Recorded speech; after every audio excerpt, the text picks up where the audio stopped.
Então, como eu comentava no nosso ali primeiro bloco, durante o período italiano a letra só servia para levar dinheiro de um lugar para o outro, ou seja, é um câmbio transjectício, ou seja, só havia literalidade. Num segundo momento, durante o período francês, os franceses criaram o endosso, permitindo que uma pessoa passasse o título de uma pessoa para outra, lembrando apenas que ainda estava atrelada ao princípio da, do aceite. Havia necessidade ainda do sacado dar o aceite no documento, para depois então o tomador poder transferir esse título para outra pessoa. Então aqui nós já temos um momento em que o título é literal, onde ele também é autônomo, mas ele ainda não é abstrato, porque ele precisa, se o Clécio quiser passar o título para outra pessoa, ele precisa procurar o Franco primeiro. Os alemães é que vão melhorar essa relação a partir de 1800, quando então o título passa a valer pelo que nele está escrito, ter uma relação autônoma e, mais do que isso, um direito abstrato. Por quê? Porque os alemães aboliram a necessidade do aceite. Isso fazia com que o Clécio pudesse pegar o título, passasse, por exemplo, para o José Domingos, e ele pudesse perfeitamente pegar esse título e ir lá do outro lado do país e descontar o título com o Franco. O Franco não vai perguntar para o José Domingos cadê o Clécio.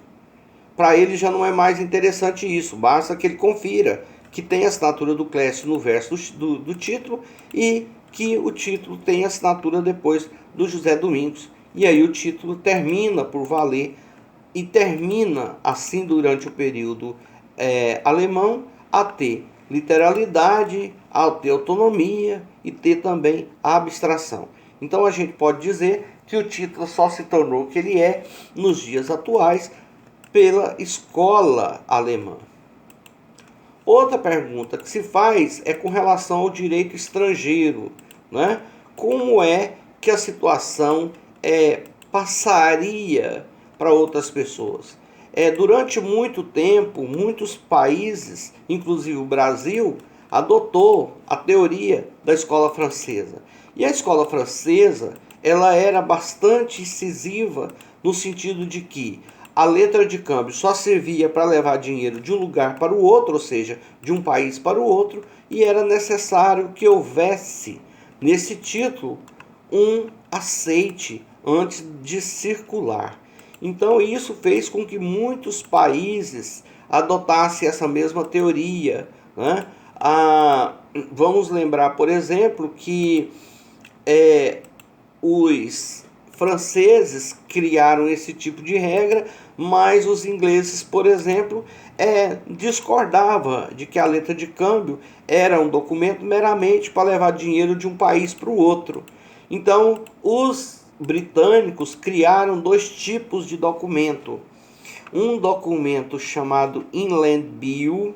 Bill por quê? Bill é uma expressão muito popular para letra de câmbio e não tem uma tradução para o nosso idioma. Bill, para o nosso idioma, ele não tem uma tradução específica. É como se fosse algo tipo notinha, uma conta de bar, alguma coisa assim. Então não tem uma tradução específica. Mas para os ingleses, eles resolveram então chamar essa letra de câmbio de bill, né? E eles então, como eles pensavam diferente dos franceses, e eles achavam que o título não era meramente para levar dinheiro de um lugar para o outro, eles criaram dois tipos de título. Um chamado Inland Bill, ou seja, inland dentro da terra, land, terra, inland dentro da terra, né? Então eles criaram dois títulos, um título chamado Inland Bill, para documentos que letras de câmbio que circulassem dentro da Inglaterra, e um outro chamado de Foreign Bill, ou seja, de foreign, de forasteiro, de estrangeiro, né? Então eles criaram dois títulos, um para circular dentro da Inglaterra e outro para circular fora da Inglaterra. E, por incrível que pareça, essa mesma regra foi adotada pelo nosso Código Comercial. O nosso Código Comercial, ele é de 1850, promulgado em 1875. Se eu tiver errado aí com as datas, depois vocês confiram aí bem precisamente, mas me parece que ele foi promulgado, que ele foi criado em 1850 e promulgado em 1875. Mas o fato é que no nosso direito comercial, nós fizemos a mesma coisa. Nós regulamos letra de câmbio, e aí que só servia, adotando a teoria da escola francesa, que só servia para levar dinheiro de um país para o outro, que só servia para transação internacional. E aí nós ficamos naquela. Mas e dentro do país? Não pode circular a letra de câmbio? Não, não pode. Então vamos criar um documento para circular dentro do país? Vamos. Criou-se, né, as letras da terra, que eram similares às letras de câmbio, mas eram para circular dentro do país, né? Inland, de lá da Inglaterra, né? Inland Bill, e letras da terra aqui no Brasil, né? Documentos que praticamente faziam a mesma coisa, né? Documentos que serviam para a mesma coisa. Já a escola alemã não foi isso que a escola alemã fez, né? A escola alemã entendeu que esse documento, esse título, não era necessariamente para levar dinheiro de um país para o outro, né? Não era um documento para levar dinheiro para transação internacional.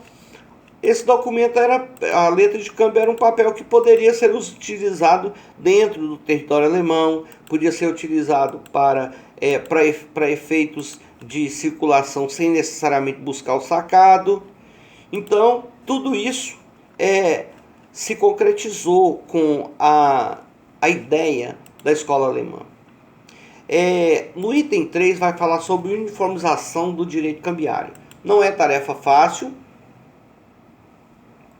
não foi tarefa fácil a uniformização. Você vai ver que alguns países são resistentes, a Inglaterra, os Estados Unidos são resistentes até hoje, mas a gente pode dizer que uma das poucas vezes em que nós realmente tivemos êxito em uniformizar alguma coisa no âmbito internacional foi com a letra de câmbio.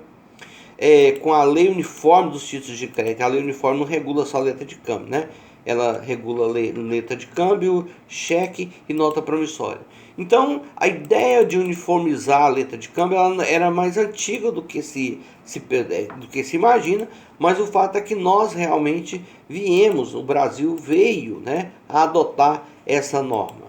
Lembrando apenas que a Inglaterra e os Estados Unidos não adotaram essa teoria. Mas você pode me perguntar então, bom, se duas potências, né, tão grandes como a Inglaterra e como os Estados Unidos não adotando a lei uniforme, então, professor, provavelmente essa lei uniforme foi um desastre. Não, não foi. E eu vou explicar por que não foi. Os Estados Unidos e a Inglaterra sempre defenderam a ideia do liberalismo, assim na sua mais alta concepção. E eles achavam que o Estado não deve intervir nas relações particulares, notoriamente no comércio. E as pessoas temiam então que, porque a Inglaterra e os Estados Unidos não aderissem, nós também não teríamos grande êxito com relação ao sucesso comercial. Mas isso não foi verdade, por quê? Porque aqui na apostila já fala, embora diferentes em teoria, nas relações práticas esses sistemas se aproximam bastante do sistema continental. Ou seja, o que eles têm de norma doméstica aproxima muito da lei uniforme. Então o fato deles não aderirem à lei uniforme não fez grande diferença no âmbito comercial, porque as normas domésticas que eles têm servem perfeitamente para os interesses do direito cambial internacional e uniforme.